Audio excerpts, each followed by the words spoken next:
خیرکم من تعلم القرآن وعلمہ، تم میں سے بہترین شخص وہ ہے جو قرآن سیکھے اور سکھائے۔ اہدنا الصراط المستقیم، ہمیں سیدھی اور سچی راہ دکھا۔ السلام علیکم ورحمۃ اللہ وبرکاتہ۔ اہلا وسہلا، مرحبا، عبدالوہاب آپ کے ساتھ۔ دوستو، آج میں حسب معمول سورۃ الرعد یعنی 13واں پارہ میں سورہ یوسف کے بعد سورۃ الرعد آیت نمبر 8 سے مجھے لگتا ہے کہ 17 یا 18 تک تلاوت کروں گا، یعنی ایک رکوع۔ اس میں بہت ہی معنی خیز باتیں ہیں۔ سائنٹیفک وے میں مولانا نے تفسیر کیا ہے، دل کو لگنے والی بات ہے، اس لیے آپ سے گزارش ہے کہ توجہ کے ساتھ مکمل تلاوت سماعت فرمائیں اور ترجمہ اور تفسیر بھی سنیں۔ تو آئیے میں شروع کرتا ہوں۔ اعوذ باللہ من الشیطان الرجیم، بسم اللہ الرحمن الرحیم۔ اللہ یعلم ما تحمل كل انثى وما تغیض الارحام وما تزداد وكل شيء عنده بمقدار عالم الغیب والشہادة الكبیر المتعال سواء منكم من أسر القول ومن جهر به ومن هو مستخف بالليل وصارب بالنهار۔ ترجمہ دیکھتے ہیں۔ اللہ جانتا ہے ہر مادہ کے حمل کو، اور جو کچھ راہوں میں گھٹتا اور بڑھتا ہے اس کو بھی، اور ہر چیز کا اس کے ہاں ایک اندازہ ہے۔ وہ پوشیدہ اور ظاہر کو جاننے والا ہے، سب سے بڑا ہے، سب سے برتر ہے۔ تم میں سے کوئی شخص چپکے سے بات کہے اور جو پکار کر کہے، اور جو رات میں چھپا ہوا ہو اور دن میں چل رہا ہو، خدا کے لیے سب یکساں ہے۔ تفسیر۔ ماں کا پیٹ ایک حیرت انگیز فیکٹری ہے۔ اس خدائی فیکٹری میں جو انسانی پیداوار تیار ہوتی ہے، اس کا ایک عجیب پہلو یہ ہے کہ وہ مقرر مقدار کے مطابق عمل کرتی ہے۔ آج کل کی زبان میں گویا ڈیمانڈ اور سپلائی کے درمیان مسلسل ایک توازن برقرار رہتا ہے۔ کیا بات ہے، کہاں سے بات کہاں چلی گئی، بہت اچھی بات ہے۔ مثلا یہ فیکٹری ہزاروں سال سے کام کر رہی ہے، اس سے مرد بھی پیدا ہو رہے ہیں اور عورتیں بھی، مگر دونوں جنسوں کی تعداد کے درمیان ہمیشہ ایک تناسب قائم رہتا ہے۔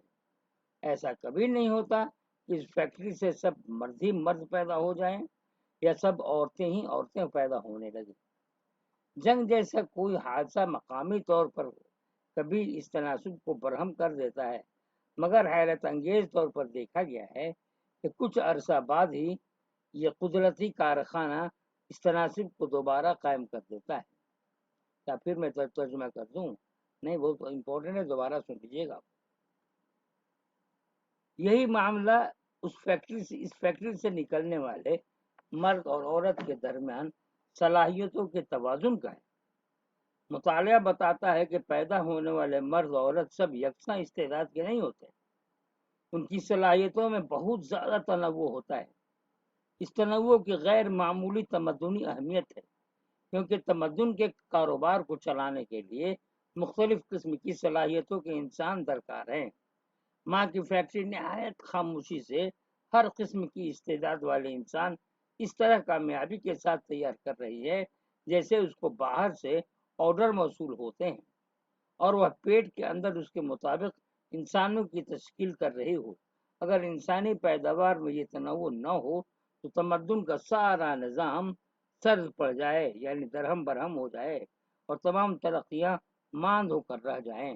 آگے دیکھ، ماں کے پیٹ کے عمل میں اس منصوبہ بندی کا ہونا صریح طور پر اس بات کا ثبوت ہے کہ اس کے پیچھے کوئی منصوبہ ساز ہے۔ بالارادہ منصوبہ بندی کے بغیر اس قسم کا نظام اس قدر تسلسل کے ساتھ قائم نہیں رہ سکتا۔ اس سے یہ بھی ثابت ہوتا ہے کہ اس دنیا کا خالق و مالک ایک ایسی ہستی ہے جس کو نہ صرف کھلے کی خبر ہے بلکہ وہ چھپے کو بھی جانتا ہے۔ رحم کے اندر اور ماں کے پیٹ میں جو کچھ ہوتا ہے وہ بظاہر ایک مخفی چیز ہے، مگر مذکورہ واقعہ بتاتا ہے کہ خدا کو اس کی مکمل خبر ہے۔ پھر جو ہستی ایک کے چھپے اور کھلے کو جانتی ہے وہ دوسرے کے چھپے اور کھلے کو کیوں نہیں جانے گی؟ فرشتوں کا عقیدہ بھی اسی سے ثابت ہوتا ہے، کیونکہ وہ نگرانی کے موجودہ نظام کی گویا توسیع ہے۔ لہو معقبات من بین یدیہ ومن خلفہ یحفظونہ من امر اللہ ان اللہ لا یغیر ما بقوم حتی یغیروا ما بانفسہم وَإِذَا أَرَادَ اللَّهُ بِقَوْمٍ سُوءًا فَلَا مَرَدَّ لَهُ وَمَا لَهُم مِّن دُونِهِ مِن وَالٍ۔ ہر شخص کے آگے اور پیچھے اس کے نگراں ہیں جو اللہ کے حکم سے اس کی دیکھ بھال کر رہے ہیں۔ بے شک اللہ کسی قوم کی حالت کو نہیں بدلتا جب تک کہ وہ اس کو نہ بدل ڈالے جو ان کے جی میں ہے، اور جب اللہ کسی قوم پر کوئی آفت لانا چاہتا ہے تو پھر اس کے ہٹنے کی کوئی صورت نہیں، اور اللہ کے سوا اس کے مقابلے میں کوئی ان کا مددگار نہیں۔ آگے دیکھتے ہیں تفسیر۔ دنیا میں قوموں کا عروج و زوال الٹپ طور پر نہیں ہوتا بلکہ خدا کی نگرانی اور فیصلہ کے تحت ہوتا ہے۔ خدا جب کسی قوم کو اپنی نعمت سے نوازتا ہے تو اس نعمت کو اس وقت تک اس کے لیے باقی رکھتا ہے جب تک کہ وہ اپنے اندر اس کی استعداد باقی رکھے۔ استعداد کھو دینے کے بعد وہ قوم لازمی طور پر خدائی نعمت کو بھی کھو دیتی ہے۔ مثلا اپنے درمیان اتحاد کھونے کے بعد خارجی دنیا میں روب سے محروم ہو جاتا ہے، وغیرہ وغیرہ۔ دنیا میں کوئی قوم جو کچھ پاتی ہے خدا کے قانون کے تحت پاتی ہے، اور کوئی قوم جو کچھ کھوتی ہے خدا کے قانون کے تحت کھوتی ہے۔ خدا کے سوا یہاں نہ کوئی دینے والا ہے اور نہ کوئی چھیننے والا۔ تلاوت کرتا ہوں۔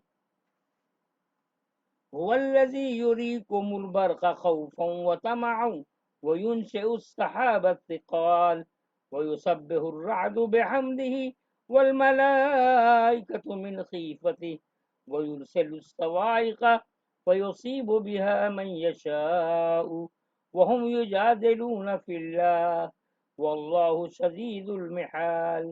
ترجمہ وہی ہے جو تم کو بجلی دکھاتا ہے جس سے ڈر بھی پیدا ہوتا ہے اور امید، اور وہی ہے جو پانی سے لدے ہوئے بادل اٹھاتا ہے اور بجلی کی گرج اس کے حمد کے ساتھ اس کی پاکی بیان کرتی ہے، اور فرشتے بھی اس کے خوف سے اور اس کی پاکی بیان کرتی ہے اور فرشتے بھی اس کے خوف سے، اور وہ بجلیاں بھیجتا ہے پھر جس پر چاہے انہیں گرا دیتا ہے، اور وہ لوگ خدا کے باب میں جھگڑتے ہیں حالانکہ وہ زبردست ہے، قوت والا ہے۔ تفسیر دیکھتے ہیں، امپورٹنٹ تفسیر ہے۔ بجلی چمکتی ہے تو کبھی وہ نئے خوشگوار موسم کی آمد کا پیغام ہوتی ہے، اور کبھی وہ صاعقہ بن کر زمین پر گرتی ہے اور چیزوں کو جلا ڈالتی ہے۔ اسی طرح بادل اٹھتے ہیں تو کبھی وہ مفید بارش کی صورت میں زمین پر برستے ہیں اور کبھی طوفان اور سیلاب کا پیش خیمہ ثابت ہوتے ہیں۔ اس کا مطلب یہ ہے کہ اس دنیا میں ایک ہی چیز میں ڈر کا پہلو بھی ہے اور امید کا پہلو بھی۔ دنیا کا انتظام کرنے والا جس چیز کے ذریعے دنیا والوں پر اپنی رحمت بھیجتا ہے اسی کو وہ تباہ کن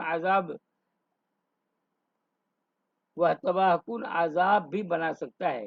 اس صورتحال کا تقاضا ہے کہ آدمی بھی کبھی اپنے آپ کو خدا کی پکڑ سے معمول نہ سمجھے۔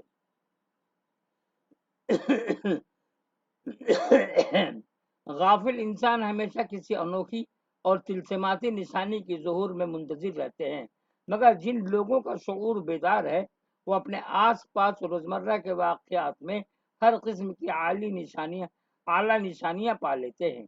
بجلی کی کڑک چمک ان کے دل کی دھڑکنیں تیز کر دیتی ہیں، اور بارش کے قطرے دیکھ کر ان کی آنکھوں سے آنسوؤں کا سیلاب بہہ پڑتا ہے۔ خدا کی طاقتوں کو براہ راست دے کر فرشتوں کا جو حال ہوتا ہے وہی حال سچے انسانوں کا اس وقت ہو جاتا ہے جبکہ انہوں نے خدا کی طاقتوں کو ابھی براہ راست نہیں دیکھا ہے۔ تلاوت دیکھتے ہیں۔ لہو دعوت الحق والذین یدعون من دونہ لا یستجیبون لهم بشیء الا کباسط کفیہ إلى الماء ليبلغ فأه وما هو ببالغه وما دعاء الكافرين إلا في ضلال۔ ترجمہ دیکھتے ہیں، سچا پکارنا صرف خدا کے لیے ہے، اور اس کے سوا جن کو لوگ پکارتے ہیں وہ ان کی اس سے زیادہ دادرسی نہیں کر سکتے جتنا پانی اس شخص کی کرتا ہے جو اپنے دونوں ہاتھ پانی کی طرف پھیلائے ہوئے ہو تاکہ وہ اس کے منہ تک پہنچ جائے، اور وہ اس کے منہ تک پہنچنے والا نہیں، اور منکرین کی پکار سب بے فائدہ ہے۔ پھر دیکھتے ہیں،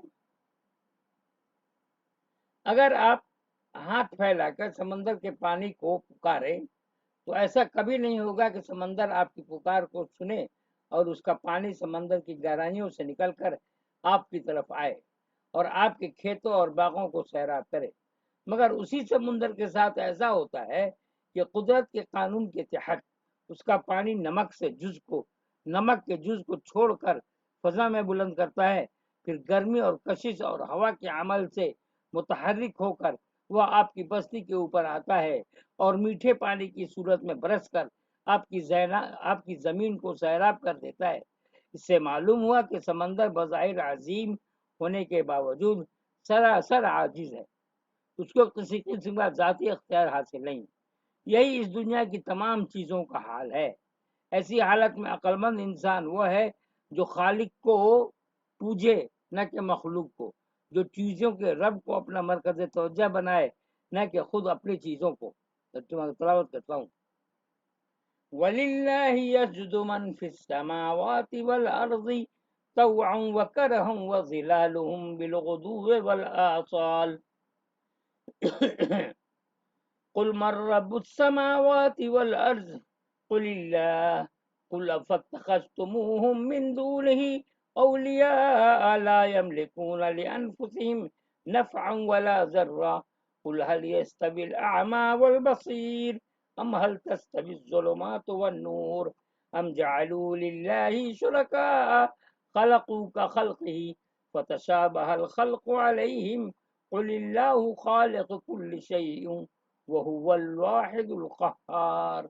ترجمہ دے، اور آسمانوں اور زمین میں جو بھی ہیں سب خدا ہی کو سجدہ کرتے ہیں، خوشی سے یا مجبوری سے، اور ان کے سائے بھی صبح و شام یعنی سبھی لوگ سجدہ کرتے ہیں۔ کہو آسمانوں اور زمین کا رب کون ہے؟ کہہ دو کہ اللہ۔ کہو کیا پھر بھی تم نے اس کے سوا ایسے مددگار بنا رکھے ہیں جو خود اپنی ذات کے نفع اور نقصان کا بھی اختیار نہیں رکھتے؟ کہو کیا اندھا اور آنکھوں والا دونوں برابر ہو سکتے ہیں، یا کیا اندھیرا اور اجالا دونوں برابر ہو جائیں گے؟ کیا انہوں نے خدا کے ایسے شریک ٹھہرائے ہیں جنہوں نے بھی پیدا کیا ہے؟ کیا انہوں نے خدا کے ایسے شریک ٹھہرائے جنہوں نے بھی پیدا کیا ہے جیسا کہ اللہ نے پیدا کیا؟ پھر پیدائش ان کی نظر میں مشتبہ ہو گئی۔ کہو اللہ ہر چیز کا پیدا کرنے والا ہے اور وہی ہے اکیلا زبردست۔ خدا کا مطالبہ انسان سے یہ ہے کہ اس کے آگے پیچھے جھک جائے۔ یہی جھکنا تمام کائنات کا دین ہے۔ اس دنیا کے ہر چیز خدا کے حکم کے آگے کامل طور پر جھکی ہوئی ہے۔ اسی جھکاؤ کی ایک علامت ہے چیزوں کے سائے کا صبح و شام مغرب اور مشرق کی طرف گرنا۔ چیزوں کا یہ سایہ گویا اس تسلط کو مادی طور پر پیش کر رہا ہے جو انسان سے شعوری طور پر مطلوب ہے۔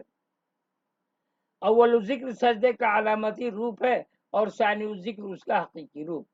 وسیع کائنات کا مطالعہ بتاتا ہے کہ ساری کائنات کا ایک ہی آفاقی قانون میں بندھی ہوئی ہے۔ یہ اس بات کا ثبوت ہے کہ اس کا خالق اور مالک ایک ہے۔ انسان کا علمی اور عقلی مطالعہ کسی بھی طرح یہ ثابت نہیں کرتا کہ اس کائنات میں ایک سے زیادہ طاقتوں کی کار فرمائی ہو۔ ایسی حالت میں ایک خدا کے سوا مزید خدا ماننا سراسر بے بنیاد مفروضہ ہے۔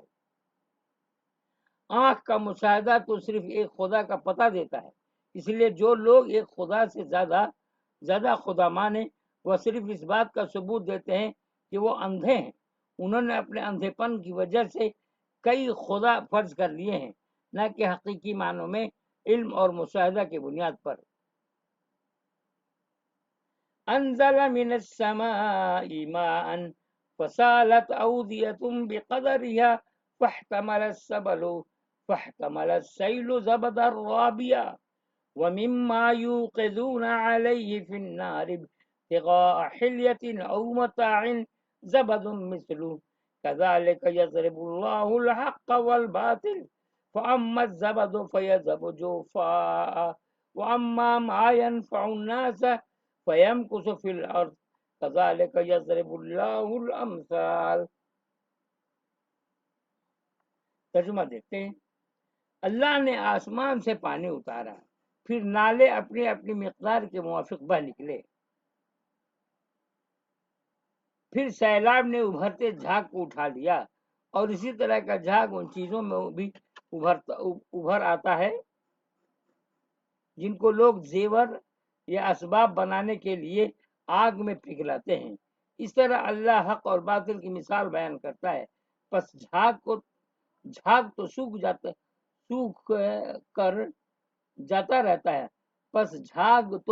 کر جاتا رہتا ہے، اور جو چیز انسانوں کو نفع پہنچانے والی ہے وہ زمین میں ٹھہر جاتی ہے۔ اللہ اسی طرح مثالیں بیان کرتا ہے۔ خدا نے اپنی دنیا اس طرح بنائی ہے کہ یہاں مادی واقعات اخلاقی حقیقتوں کی تفصیل بن گئے ہیں۔ جو کچھ اللہ تعالیٰ کو انسان سے شعوری طور پر شعور کی سطح پر مطلوب ہے، انہی کو بقیہ دنیا میں مادی سطح پر دکھایا جا رہا ہے، اور اس کا پانی بہہ کر ندیوں اور نالوں میں پہنچتا ہے تو پانی کے اوپر ہر طرف جھاگ پھیل جاتی ہے۔ اسی طرح جب چاندی اور دوسری معدنیات کو صاف کرنے کے لیے آگ پر تپاتے ہیں تو اس کا میل کچیل جھاگ کی صورت میں اوپر آ جاتا ہے، مگر جلد ہی بعد یہ ہوتا ہے کہ دونوں چیزوں کا جھاگ، جس میں انسان کے لیے کوئی فائدہ نہیں، فضا میں اڑ جاتا ہے، اور پانی اور دھات اپنی جگہ پر محفوظ رہ جاتے ہیں جو انسان کے لیے مفید ہے۔ یہ فطرت کے واقعات ہیں جن کے ذریعے خدا تمثیل کے روپ میں دکھا رہا ہے کہ اس نے زندگی کی کامیابی اور ناکامی کے لیے کیا اصول مقرر فرمایا ہے۔ وہ اصول یہ ہے کہ اس دنیا میں صرف اس شخص یا قوم کو جگہ ملتی ہے جو دوسروں کے لیے نفع بخشی کا ثبوت دے۔ جو فرد یا گروہ دوسرے انسانوں کو نفع پہنچانے کی طاقت کھو دے، اس کے لیے خدا کی بتائی ہوئی دنیا میں کوئی جگہ نہیں ہے۔ للذین استجابوا لربهم الحسنى والذین لم يستجیبوا له لو ان لهم ما في الارض جميعا ومثله معه لافتدوا به اولئک لهم سوء الحساب ومأواهم جہنم وبئس المہاد۔ ترجمہ دیکھتے ہیں۔ جن لوگوں نے اپنے رب کو پکار کر لبیک کہا، ان کے لیے بھلائی ہے، اور جن لوگوں نے اس کی پکار کو نہ مانا، اگر ان کے پاس وہ سب کچھ موجود زمین میں ہے اور وہ اسی کے برابر اور بھی، تو وہ سب اپنی رہائی کے لیے دے ڈالیں۔ ان لوگوں کا حساب سخت ہوگا اور ان کا ٹھکانہ جہنم ہوگا، اور کیسا برا ٹھکانہ ہے۔ دنیا میں خدا کا یہ قانون ہے کہ خواہ وقتی طور پر میل اور جھاگ ابھر کر اوپر آ جائے، مگر بالآخر جس چیز کو یہاں مقام ملتا ہے وہ وہی ہے جو حقیقی ہے، اور جس میں نفع بخشی کی صلاحیت ہے۔ آخرت کے اعتبار سے بھی انسانوں کا معاملہ یہی ہے۔ دنیا میں کچھ لوگ اپنی اضافی حیثیت کی بنا پر نمایاں ہو سکتے ہیں، مگر آخرت میں وہی لوگ اونچی جگہ پائیں گے جو حقیقی اوصاف کے مالک ہوں۔ دنیا میں جو لوگ حق کی پکار پر لبیک نہیں کہتے، اس کی وجہ ہمیشہ یہ ہوتی ہے کہ بے آمیز حق کی طرف بڑھنے میں انہیں دنیا کے فائدے ہاتھ سے جاتے ہوئے نظر آتے ہیں۔ ایسے لوگوں کو حق کو نظر انداز کرنے کی قیمت ہمیشہ یہ ملتی ہے کہ وہ دنیا میں عزت اور مقبولیت اور خوشحالی کے مالک بن جاتے، وہ حق کا انکار کر کے اونچی گدیوں پر سرفراز نظر آتے ہیں، مگر ان چیزوں کی حیثیت میل اور جھاگ سے زیادہ نہیں۔ آخرت میں یہ سارے لوگ وقتی جھاگ کی طرح دور پھینکے جا چکے ہوں گے، اور وہی لوگ نمایاں نظر آئیں گے جنہوں نے تمام وقتی فائدوں کو نظر انداز کر کے اپنے آپ کو حق کے حوالے کیا۔ جو لوگ دنیا کی حیثیت اور دنیا کے فائدوں کو اتنی اہمیت دے رہے ہیں کہ اس کی خاطر حق کو نظر انداز کر دیتے ہیں، آخرت میں یہ چیزیں ان کو اتنی حقیر دکھائی دیں گی کہ وہ چاہیں گے کہ یہ ساری دنیا اور اس کے برابر ایک اور دنیا مل جائے تو وہ ان سب کو صرف عذاب سے بچنے کی خاطر فدیہ میں دے دیں۔ دوستو یہیں پر تلاوت اختتام پذیر، آیت 18 آیت تک میں نے تلاوت کی، 8 سے 18 8 تک میں نے 10 آیتیں پڑھ کر بات ختم ہو گئی۔ دعاؤں کی درخواست ہے۔ السلام علیکم